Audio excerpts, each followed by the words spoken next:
Dans une étude, ils ont remarqué que le rapport d'un prof avec son élève pouvait le rendre plus sympa, l'élève.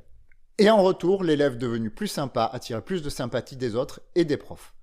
Et ce qui expliquerait cela est le fait que le prof prendrait soin des besoins fondamentaux de l'élève. Et effectivement, en termes de soins des besoins, les profs de la Starac, ils sont bien là. T'en as un qui comprend rien, on lui explique.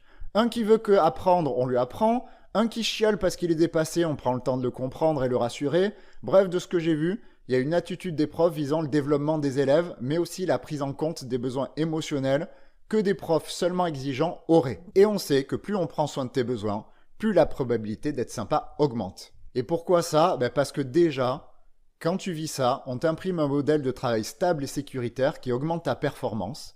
Et donc, tu es dans une boucle positive où la relation saine te tire vers le haut sur tous les points de ta vie.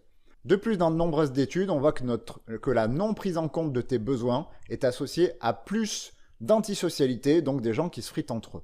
Alors, la misère sexuelle, déjà, ça n'existe pas parce que le sexe n'est pas un besoin primaire. Contrairement au fait de se loger, de se nourrir, on meurt en fait du fait de ne pas avoir de toit et du fait de ne pas manger, alors que le sexe, on peut s'en passer toute notre vie. La prise en compte des besoins émotionnels. On meurt en fait du fait de ne pas avoir de toit et du fait de ne pas manger. Le prof prendrait soin des besoins fondamentaux de l'élève.